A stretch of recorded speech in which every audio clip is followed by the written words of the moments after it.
अगर आपने अभी-अभी ये डिसाइड किया है कि आपको किसी कॉम्पिटिटिव एग्ज़ाम की तैयारी करनी है, लेकिन ये आपको बिल्कुल नहीं पता कि कहाँ से स्टार्ट करें, क्या पढ़ें, कौन-सी किताबें लें, नोट्स बनाएँ या नहीं बनाएँ, कोचिंग ज़रूरी है कि नहीं, करंट अफ़ेयर्स कितना इम्पोर्टेंट है, तो आज की ये वीडियो आपके लिए है। क्योंकि मैं जानती हूँ एक बिगिनर के मन में सबसे ज़्यादा कन्फ्यूज़न होता है और कन्फ्यूज़न में वो कुछ ऐसी गलतियाँ कर बैठता है, जो उसकी पढ़ाई में नेगेटिव असर डालती हैं।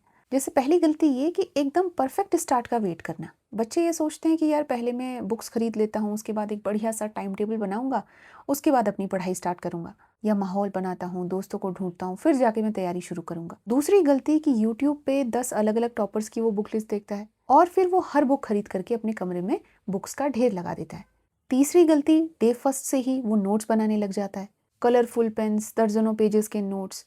चौथी गलती, हर दूसरे दिन उनकी स्ट्रेटजी चेंज हो जाती है। आज एक यूट्यूब वीडियो देखी तो स्ट्रेटजी चेंज कर दी, कल किसी टॉपर का इंटरव्यू देखा तो आज बुक लिस्ट बदल दी, परसों किसी का टाइम टेबल देख दिया तो अपना पढ़ाई का तरीका बदल दिया। तो इस तरह से स्टूडेंट्स पढ़ाई कम और एक्सपेरिमेंट ज़्यादा करने लगते हैं। लेकिन आज की इस वीडियो में हम बिल्कुल डे वन से बात करेंगे कि आपको कैसे तैयारी करनी है, आपकी तैयारी का डे फर्स्ट कैसा होना चाहिए। इससे हम शुरू करेंगे। मान लीजिए आपने आज ही डिसाइड किया है कि आपको किसी कॉम्पिटिटिव एग्जाम की तैयारी करनी है और अभी आपके पास सिर्फ एक ड्रीम है, उससे ज़्यादा कुछ नहीं, तो आपको शुरुआत कैसे करनी है इस पे हम आज बात करेंगे। सबसे पहले आपको एक बात ये समझनी है कि कॉम्पिटिटिव एग्जाम कभी भी बुक्स या रिसोर्सेज की लड़ाई नहीं होती। ये लड़ाई है डायरेक्शन की। बहुत ही इंपॉर्टेंट है कि आप सही दिशा में मेहनत करें। देखिए कई बार ऐसा होता है ना कि हमारी इंटेंशंस भी सही होती हैं, हम तैयारी के लिए सीरियस भी होते हैं, हम काफ़ी मेहनत करने के लिए भी तैयार रहते हैं, लेकिन सही गाइडेंस और सही नॉलेज ना होने की वजह से हम गलत डायरेक्शन चुन लेते हैं। मैंने कई बार ना ऐसे स्टूडेंट्स को भी देखा है जो दिन में 10-10 घंटे पढ़ाई करते हैं, लेकिन उनको ये पता ही नहीं है कि उन्हें पढ़ना क्या है। लेकिन कुछ स्टूडेंट्स ऐसे होते हैं जो डेली 5 से 6 घंटे पढ़कर भी अच्छे रिजल्ट्स ले आते हैं। तो चलिए अब हम डे वन से स्टार्ट करते हैं कि हमें क्या करना है। देखिए डे वन पे आपका काम पढ़ाई शुरू करना नहीं है। आपका पहला काम है एग्जाम को समझना कि आप किस एग्जाम की प्रिपरेशन कर रहे हैं, उसका सिलेबस क्या है, उसका पैटर्न क्या है, एग्जाम आपसे क्या डिमांड करता है। बहुत बार तो स्टूडेंट्स कई महीनों तक पढ़ते रहते हैं, लेकिन बाद में उनको पता चलता है कि वो ऐसी चीज़ें पढ़ रहे थे जो एग्जाम के लिए इंपॉर्टेंट है ही नहीं, एग्जाम में पूछी ही नहीं जाती। तो डे वन में आपका काम रहेगा एग्जाम के सिलेबस को डाउनलोड करना। और मैं ये एज्यूम कर रही हूँ कि आपने कम से कम इतना तो डिसाइड कर ही लिया होगा कि आपको किस एग्जाम की तैयारी करनी है। अब या तो आप उसका प्रिंट आउट निकाल लीजिए या उसको आप कॉपी में लिख लीजिए। बहुत से स्टूडेंट्स ये पूछते हैं कि मैम सिलेबस डाउनलोड करने की क्या ज़रूरत है, क्या एक बार देख करके हमारा काम नहीं बनेगा? मेरा जवाब है नहीं। देखिए सिलेबस जो होता है ना, वो आपकी तैयारी का जीपीएस है। अगर आपको अपनी डेस्टिनेशन तक पहुंचने का रास्ता ही नहीं पता होगा तो आप इधर उधर भटक जाएंगे। जब सिलेबस जो है ना वो आपके सामने प्रिंट होकर के आपकी आंखों के सामने रहता है तो आपको हर टाइम पे ये पता होता है कि आपको क्या पढ़ना है। तो अब जब आपने सिलेबस को सामने रख करके अपनी बुक पे टॉपिक वाइज मार्क करना स्टार्ट किया तो अब आप एग्जाम की डिमांड को भी समझ पाएंगे और अपना टाइम वेस्ट करने से भी आप बच जाएंगे। तो क्या करना है आपको, आपने सिलेबस खोल के रखा, बुक खोल के रखी। अब सिलेबस में आपने पहले टॉपिक देखा, देन बुक में उसको आपने मार्क कर लिया। इससे आपको पता चल गया कि कौन सा टॉपिक रियल में आपके एग्जाम का पार्ट है और कौन सा नहीं। अब आप क्या करेंगे, अब आप एक बार उन सारे टॉपिक्स को अच्छी तरीके से स्कैन करेंगे, थोड़ा डीपली आप समझने की कोशिश करेंगे, एकदम से आपको बुक्स पर नहीं कूदना है। अब इसके साथ एक और काम आप करेंगे। पहले दिन जो भी एग्जाम आप टारगेट कर रहे हैं उसके पिछले 5 से 6 सालों के पीवाईक्यूज आपको देखने हैं। गूगल पे जाइए, कई वेबसाइट्स पे आपको एक साथ कई सालों के पेपर्स उसमें मिल जाएंगे, उनको आप डाउनलोड करिए और उन क्वेश्चंस को आप ध्यान से पढ़िए। अब आप पूछेंगे कि मैम हम पहले ही दिन पीवाईक्यूज देखें लेकिन हमें तो कुछ आता ही नहीं है, फिर पीवाईक्यूज देखने से हमको क्या समझ में आएगा? देखिए पहले दिन पीवाईक्यूज को देखने का मतलब उनको सॉल्व करना नहीं है। पहले दिन आपको सिर्फ एग्जाम की डिमांड को समझना है कि आखिर में पूछा क्या जा रहा है। अच्छा मान लीजिए आपने पॉलिटी अभी तक नहीं पढ़ा और आपने 20 से 30 पीवाईक्यूज खोल लिए। अब आपको उनमें से एक भी क्वेश्चन नहीं आता, कोई प्रॉब्लम नहीं है। आपको बस ये देखना है कि एग्जाम किस तरह के क्वेश्चंस को पूछ रहा है। आपको देखना है कि क्या क्वेश्चंस फैक्ट्स पे बेस्ड हैं या कॉन्सेप्ट बेस्ड हैं, क्या करंट अफेयर से लिंक करके पूछे जा रहे हैं, सबसे ज्यादा कौन से सब्जेक्ट से पूछे जा रहे हैं, कौन से टॉपिक्स हैं जो बार बार रिपीट हो रहे हैं। जैसे पॉलिटी में आप देखेंगे तो फंडामेंटल राइट्स है, कॉन्स्टिट्यूशनल बॉडीज है, पार्लियामेंट है। हिस्ट्री में अगर आप देखेंगे कि मॉडर्न इंडिया से ज्यादा क्वेश्चन पूछे जा रहे हैं, तो आपको समझ में आएगा कि एग्जाम का फोकस आखिर है कहाँ। एक और गलती जो बिगिनर्स करते हैं, वो पीवाईक्यूज खोलते हैं, 90% क्वेश्चन उनसे बनते नहीं है, उसके बाद जाकर के वो ये सोचने लगते हैं कि हमसे नहीं होगा। अरे भाई अभी आपने प्रिपरेशन स्टार्ट कहाँ करी है? अगर पहले ही दिन आपसे सारे पीवाईक्यूज के क्वेश्चन बनने लग गए तो फिर तैयारी की क्या जरूरत है? ऐसा होता है ना, जब आप 6 महीने बाद उन्हीं पीवाईक्यूज को देखेंगे तो कई सारे क्वेश्चंस उनमें आपके बनने लगेंगे। 1 साल बाद आप देखेंगे तो उससे ज़्यादा क्वेश्चंस आपसे बनने लगेंगे। इसलिए पहले दिन पीवाईक्यूज देख करके घबराना नहीं है, बस आपको ये आइडिया लेना है कि एग्जाम आपसे क्या डिमांड कर रहा है। पीवाईक्यूज को आप एग्जाम का ट्रेलर समझ लीजिए। जैसे ट्रेलर देख करके हमको मूवी के बारे में पता चल जाता है ना कि किस बारे में मूवी है, वैसे ही काम करते हैं पीवाईक्यूज। पीवाईक्यूज देख करके आपको पता चल जाता है कि एग्जाम किस बारे में है। अब बारी आती है रिसोर्सेज की। अब हमने साध्य देख लिया कि हमको क्या साधना है। अब बारी है साधनों की। बुक लिस्ट कैसे बनाएं, कौन सी बुक खरीदें, कौन सी नहीं खरीदें। अब एक बात आप मेरी ध्यान रखिएगा कि आपको बुक लिस्ट बनानी है, आपको अमेज़न की शॉपिंग लिस्ट नहीं बनानी है कि जो मन में आ रहा है आपने वो लिस्ट में डाल दिया। बिगिनर की सबसे बड़ी मिस्टेक ही यही होती है कि वो 15 से 20 बुक्स एक ही सब्जेक्ट के लिए खरीद लेता है। उसके बाद वो यही नहीं समझ पाता कि उसको पढ़ना कहाँ से। तो स्टार्टिंग में जितनी छोटी आपकी बुक लिस्ट रहेगी उतना ज़्यादा अच्छा आपके लिए रहेगा। आप बहुत ज़्यादा बर्डन भी फील नहीं करेंगे और आपका पढ़ने में भी मन लगा रहेगा। तो सबसे पहले आप एग्ज़ाम का सिलेबस देखिए और फिर आप सब्जेक्ट की लिस्ट बनाइए। एग्जाम्पल के लिए, अगर आप यूपीएससी या स्टेट पीसीएस जैसे एग्जाम्स की तैयारी करने वाले हैं तो मेन सब्जेक्ट आपके वहाँ पे रहेंगे history, polity, geography, economy, current affairs. तो पहले आपको सीधे स्टैंडर्ड बुक्स पे नहीं जाना है, पहले आपको एनसीईआरटी से स्टार्ट करना है। मेरी सलाह आपको ये है कि पहले के 1-2 महीने आप सिर्फ अपनी फाउंडेशन बनाइए, एनसीईआरटीज पढ़िए और कॉन्सेप्ट को समझिए। बहुत सारे बिगिनर सीधे लक्ष्मीकांत, स्पेक्ट्रम और इकोनॉमी की मोटी मोटी बुक्स खरीद करके पढ़ने लग जाते हैं। कुछ दिनों बाद उनको रियलाइज होता है कि सब्जेक्ट तो बहुत टफ है, उनको कुछ समझ में नहीं आ रहा है। उसके बाद उनका कॉन्फिडेंस ड्रॉप हो जाता है। असल में प्रॉब्लम बुक्स की नहीं होती, प्रॉब्लम होती है फाउंडेशन की। इसलिए एनसीईआरटीज आपको किसी भी टॉपिक पे बेसिक अंडरस्टैंडिंग प्रोवाइड करती हैं। ये आपको कॉन्सेप्ट सिखाती हैं, लैंग्वेज सिखाती हैं और समझने का तरीका भी सिखाती हैं। मान लीजिए इकोनॉमी में आप इन्फ्लेशन, जीडीपी, फिस्कल डेफिसिट, इस तरह के टर्म्स आप अगर पहली बार ही आप स्टैंडर्ड बुक से पढ़ने लग जाएंगे तो हो सकता है आपको थोड़ा कंफ्यूजिंग लगे। लेकिन एनसीईआरटीज की लैंग्वेज इतनी ईजी होती है कि कोई भी स्टूडेंट उनको आसानी से समझ सकता है। और कई बार तो कई एग्जाम्स में आपसे डायरेक्टली या इनडायरेक्टली भी एनसीईआरटी से क्वेश्चन उठा के पूछ लिए जाते हैं। तो एनसीईआरटी को पढ़ने को आप टाइम वेस्ट मत समझिए, ये एक बहुत ही अच्छा इन्वेस्टमेंट है। लेकिन एक गलती आपको नहीं करनी है, एनसीईआरटी को रटना नहीं है, एनसीईआरटीज को समझना है। और फिर एनसीईआरटीज खत्म करने के बाद आपको धीरे धीरे स्टैंडर्ड बुक्स की तरफ बढ़ना है। अब एक और सवाल कि सही बुक्स को हमको कैसे ढूंढना है। मार्केट में तो हजारों बुक्स हैं, तो हमको कैसे पता चलेगा कि हमको कौन सी बुक्स पढ़नी है। आजकल प्रॉब्लम जो है ना, वो बुक्स की कमी नहीं है, बुक्स की अधिकता है। ऑनलाइन आजकल इतनी ज़्यादा बुक लिस्ट है कि नया बच्चा और ज़्यादा कंफ्यूज हो जाता है। तो क्योंकि आपने पहले अपना सिलेबस और पीवाईक्यूज देख रखे हैं, तो अब आपको ऐसी बुक्स को चूज करना है जो आपके सिलेबस को कवर करती हैं और जिससे पीवाईक्यूज वाले टॉपिक्स आपको समझ में आए। अब बुक्स को चुनने के लिए आप एक काम कर सकते हैं, यूट्यूब पे 8 से 10 आप सेलेक्टेड कैंडिडेट्स या टॉपर्स की स्ट्रेटेजी वीडियो देख सकते हैं जिसमें उन्होंने बुक लिस्ट के बारे में बताया है। अब आपको ये देखना है कि कौन सी ऐसी बुक्स हैं जो लगभग हर टॉपर ने सजेस्ट कर रखी हैं। एग्जाम्पल के लिए मान लेते हैं कि अगर 10 में से 8 टॉपर्स आपको पॉलिटी के लिए लक्ष्मीकांत का सजेशन दे रहे हैं, तो फिर आपको 20 एक्स्ट्रा वीडियोस देखने की ज़रूरत नहीं है। आपको ये समझ जाना चाहिए कि ये एक ट्रस्टेड सोर्स है। अब ऐसे ही करके आपने बाकी सब्जेक्ट्स की भी बुक लिस्ट बना ली। अब उनको खरीदने से पहले आपको एक और काम करना है, उसके कुछ पेजेस आपको देखने हैं। आजकल लगभग हर बुक का ऑनलाइन सैंपल आपको मिल जाता है, उसका इंडेक्स आपको देखना है, लैंग्वेज देखनी है, स्टार्टिंग के 1-2 पेजेस आप देखिए। अब अगर आप इन सारी चीज़ों को अच्छे से समझ पा रहे हैं तो अब आप उस बुक को ऑर्डर कर सकते हैं। एक बहुत बड़ी गलती जो स्टूडेंट्स अक्सर करते हैं कि हर नई रिकमेंडेशन पे वो नई बुक खरीद करके रख लेते हैं। किसी यूट्यूब वीडियो में कोई नई बुक उन्होंने देख ली तो तुरंत ऑर्डर कर लिया। किसी टॉपर इंटरव्यू में कोई नई बुक का नाम उन्होंने सुन लिया, तुरंत ऑर्डर कर लिया उसको। ऐसा हमको बिल्कुल नहीं करना है। स्टार्टिंग में एक सब्जेक्ट के लिए आपको एक ही मेन सोर्स रखना है। पॉलिटी के लिए एक मेन बुक, इकोनॉमी के लिए एक मेन बुक, इसी तरह हिस्ट्री के लिए एक मेन बुक। तो उसी को आपको बार बार पढ़ना है, लिमिटेड रिसोर्सेज आपको रखने हैं, बार बार बुक लिस्ट को आप स्विच मत करिए। अब बात करते हैं हम पहले 90 दिनों की। अगर आज आपकी प्रिपरेशन का फर्स्ट डे है तो स्टार्टिंग के 3 महीने आपकी जर्नी का डायरेक्शन तय करते हैं। तो फर्स्ट मंथ आपको केवल फाउंडेशन पे ध्यान देना है, सिलेबस समझना, एनसीईआरटीज पढ़ना और बेसिक नोट्स बनाना। नोट्स कैसे और कब बनाने हैं इस पे भी हम आगे अभी चर्चा करेंगे। अब एक और कॉमन क्वेश्चन कि क्या हम एक साथ ही सारी एनसीईआरटीज को पहले कवर कर लें या सब्जेक्ट बाय सब्जेक्ट हम एनसीईआरटी लेकर के चले। मैं आपको रिकमेंड करूंगी कि आप सब्जेक्ट बाय सब्जेक्ट चलिए। बहुत सारे स्टूडेंट्स पहले पॉलिटी की एनसीईआरटी, देन ज्योग्राफी की एनसीईआरटी, फिर इकोनॉमी की एनसीईआरटी ऐसे करके पढ़ते रहते हैं। अब इस चीज़ में क्या होता है, उनके 4 से 5 महीने ऐसे ही निकल जाते हैं और वो कभी भी स्टैंडर्ड बुक्स तक पहुंच ही नहीं पाते। तो इससे बेहतर तरीका ये है कि मान लीजिए आपने पॉलिटी को चुना, तो पहले आपने पॉलिटी की एनसीईआरटी को पढ़ा, उसके बाद आप पॉलिटी की स्टैंडर्ड बुक्स को पढ़ेंगे। फिर उसके आपको नोट्स बनाने हैं, पीवाईक्यूज देखने हैं और एमसीक्यू सॉल्व करने हैं।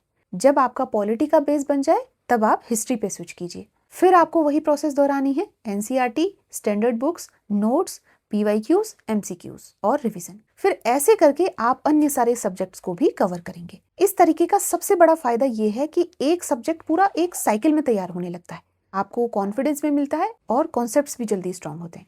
अगर आप पहले सिर्फ सारी एनसीईआरटीज को पढ़ते रहेंगे तो कई बार स्टार्टिंग में पढ़ी हुई एनसीईआरटीज को आप भूलने लगते हैं, क्योंकि आपने उन्हें स्टैंडर्ड बुक्स और क्वेश्चंस के साथ कनेक्ट नहीं किया होता। तो पहले महीने आप एनसीईआरटीज को पढ़ेंगे, दूसरे महीने में आप स्टैंडर्ड बुक्स पे आएंगे। अब तीसरे महीने में आप रिवीजन और प्रैक्टिस क्वेश्चंस को करना स्टार्ट करिए। तो इस तरह से आप सब्जेक्ट वाइज चीजों को कवर करते हुए चलेंगे। अब हम बात करते हैं नोट्स की। नोट्स कब बनाएं और कैसे बनाएं। अब इसमें बिगिनर्स दो तरह की गलती करते हैं। फर्स्ट टाइप ऑफ स्टूडेंट्स पहले ही दिन से नोट्स बनाना स्टार्ट कर देते हैं, हर लाइन वो अपनी बुक से नोटबुक पे लिखना चालू कर देते हैं। Second type of students notes बनाते ही नहीं। तो अब सबसे पहले आप ये समझिए कि नोट्स बनाए क्यों जाते हैं, नोट्स बनाने का मतलब क्या है, पर्पस क्या है। नोट्स हम इसलिए बनाते हैं ताकि 20 पेजेस की जानकारी हमारी 2 से 3 पेजेस में आ जाए और हमारा रिवीजन जल्दी हो सके। नोट्स का मतलब हर लाइन लिखना नहीं है। नोट्स का मतलब ये है कि जब आप 6 महीने बाद उस टॉपिक को अपने नोट से पढ़ें तो नोट्स देख करके आपको पूरा चैप्टर वापस से याद आ जाए। नोट्स में आपको क्या लिखना है, कीवर्ड्स हैं, डेट्स हैं, इंपॉर्टेंट फैक्ट्स हैं, पूरी कहानी आपको नहीं लिखनी है। इस पे मैंने सेपरेट वीडियो बना रखी है, आप उसको आराम से देखिए। उसमें मैंने नोट्स बनाने की मेथड्स भी आपको बता रखी हैं, तो उसको आप एक बार ध्यान से देख लीजिए और समझ लीजिए कि आपको नोट्स कैसे बनाने हैं। शॉर्ट नोट्स बनाने आपको जरूर आने चाहिए। अब क्वेश्चन ये आता है कि नोट्स आपको कब बनाने चाहिए। देखिए, फर्स्ट रीडिंग में ना आप कभी भी नोट्स मत बनाइए। फर्स्ट रीडिंग में आपको केवल टॉपिक को समझना है।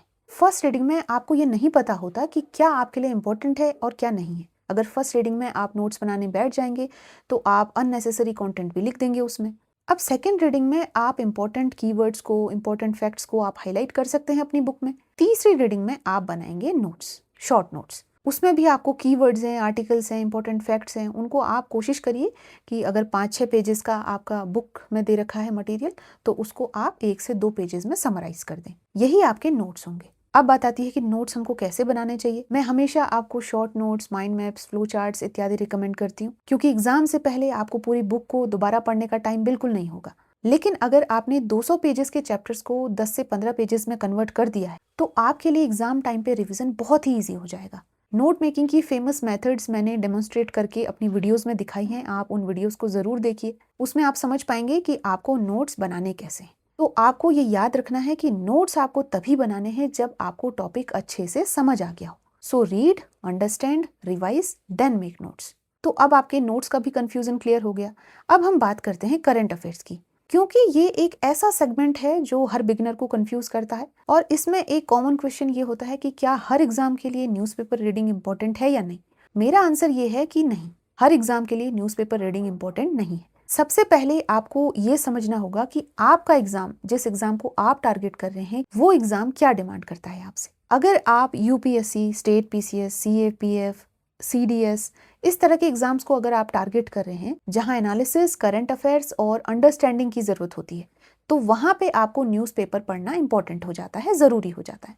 लेकिन अगर आप एसएससी, रेलवे, वनडे एग्जाम, इस तरह के एग्जाम्स को अगर आप टारगेट कर रहे हैं जहां पे करंट अफेयर ज्यादातर फैक्ट बेस्ड पूछे जाते हैं, तो वहां पे आपको न्यूज़पेपर पढ़ने की जरूरत नहीं है। ऐसे एग्जाम्स में मंथली मैगजीन्स हैं, वन लाइनर आपके कंपाइलेशंस वगैरह आते हैं मार्केट में, उनसे आप अपना करंट अफेयर कवर कर सकते हैं।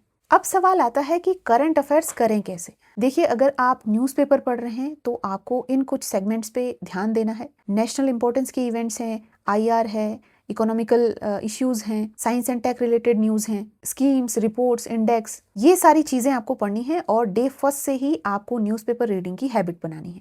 अब बात आती है न्यूज़पेपर से नोट्स बनाने की, तो पूरी न्यूज़ आपको नहीं लिखनी है अपनी नोटबुक पे। जैसे कोई गवर्नमेंट स्कीम लॉन्च होती है तो उसमें आपको सिर्फ इतना लिखना है, स्कीम का नाम, कौन सी मिनिस्ट्री ने उसको लॉन्च किया, ऑब्जेक्टिव क्या है उसका, बेनिफिशियरीज कौन कौन हैं और उसके प्रमुख फीचर्स कौन से हैं। पूरी खबर आपको लिखने की जरूरत नहीं है। अब अगर आप यूपीएससी या स्टेट पीसीएस एस्पिरेंट हैं तो 30 से 45 मिनट से ज़्यादा आप न्यूज़पेपर रीडिंग में और 15 मिनट से ज़्यादा उनके नोट्स बनाने में मत निकालिए। एक और गलती जो बिगिनर्स करते हैं, डे फर्स्ट से ही वो करंट अफेयर्स के पीछे भागते हैं, लेकिन पॉलिटी, हिस्ट्री, ज्योग्राफी जैसे बेसिक्स को वो इग्नोर कर देते हैं। अब आप सोचिए ना, अगर आपको कॉन्स्टिट्यूशन ही नहीं पता तो कॉन्स्टिट्यूशनल अमेंडमेंट की न्यूज़ आपको समझ में कैसे आएगी? पहले आपको फाउंडेशन बनानी है, उसके बाद जाकर के उसको करंट अफेयर्स से जोड़ना है। और अगर आप न्यूज़पेपर नहीं पढ़ रहे या न्यूज़पेपर के साथ आप मंथली मैगजीन वगैरह देख रहे हैं, फिर क्वेश्चन आता है कि करंट अफेयर हम कैसे पढ़ें और कब पढ़ें।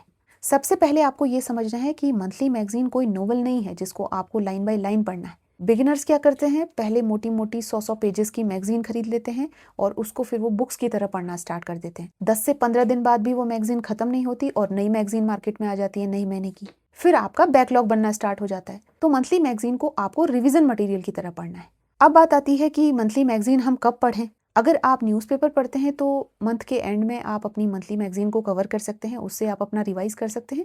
ये आपके पूरे महीने का करंट अफेयर रिवीजन बन जाएगी। अगर आप न्यूज़पेपर नहीं पढ़ते तो फिर आपको महीने में 5 से 7 दिन अपनी मंथली मैगजीन को देने हैं, उसी से आप अपना करंट अफेयर को कवर करिए। एक मैगजीन को कम से कम आपको 2 से 3 बार देखना है। अब करंट अफेयर के ऊपर हम एक सेपरेट वीडियो में भी बात करेंगे कि करंट अफेयर्स को कैसे पढ़ना है, कब पढ़ना है और उससे नोट्स कैसे बनाने हैं, न्यूज़पेपर कैसे पढ़ना है, उनसे नोट्स कैसे बनाने हैं और उसको स्टैटिक पोर्शन से कैसे लिंक करना है।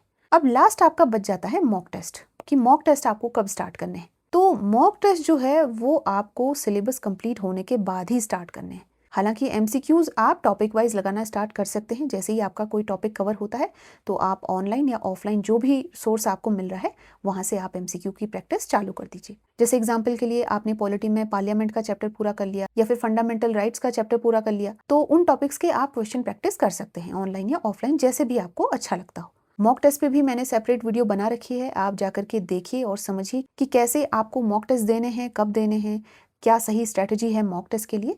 तो उस वीडियो से जाकर के आप हेल्प ले सकते हैं।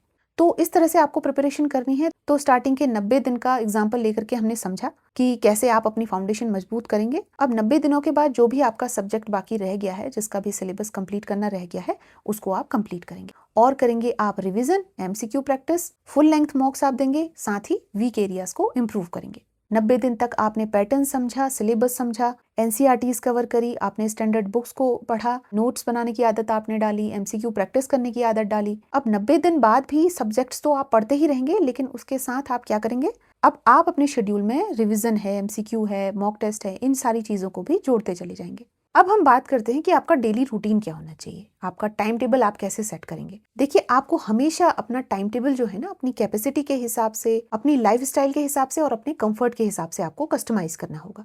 आपको यूट्यूब पे हालांकि इस पे बहुत सारी वीडियोस मिल जाएंगी कि आपको 14 से 15 घंटे पढ़ने पड़ेंगे, सुबह 4 बजे उठ करके पढ़ना पड़ेगा। लेकिन अगर आप बिना सोचे समझे दूसरे की रूटीन की कॉपी करने लगेंगे तो वो कहीं से भी आपके लिए बेनिफिशियल नहीं है।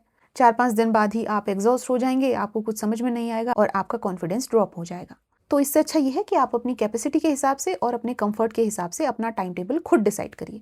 कोई भी एग्जाम आप टारगेट कर रहे हैं तो 8 से 10 घंटे डेली पर्याप्त हैं। अब इन घंटों को आपको सेगमेंट्स में तोड़ देना है। एक साथ घंटों बैठ करके पढ़ने का मत सोचिए। 2 से 3 स्लॉट्स आप डेली का बनाइए। 8 से 9 घंटे की स्टडी को आप 2 से 3 स्लॉट्स में बांट सकते हैं। बीच बीच में ब्रेक भी आपको लेना है, थोड़ा फ्रेशन अप होने के लिए, वॉक करना है, अच्छा न्यूट्रिशन लेना है, फिटनेस पे अपनी ध्यान देना है। तो इन सारी चीज़ों को नेग्लेक्ट किए बिना आपको अपनी प्रिपरेशन जारी रखनी है। कभी भी अपनी हेल्थ को कॉम्प्रोमाइज़ नहीं करना है।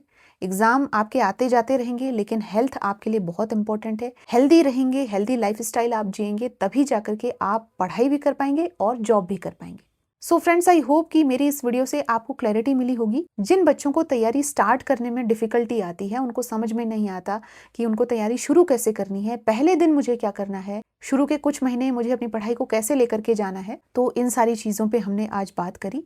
बहुत ज़्यादा ना आपको बर्डन लेके नहीं चलना है, चीज़ों को बिल्कुल आसान रखिए, अपने लिए ईजी रखिए। बहुत ज़्यादा कॉम्प्लिकेटेड रूटीन या अनलिमिटेड रिसोर्सेज में आपको नहीं पढ़ना है।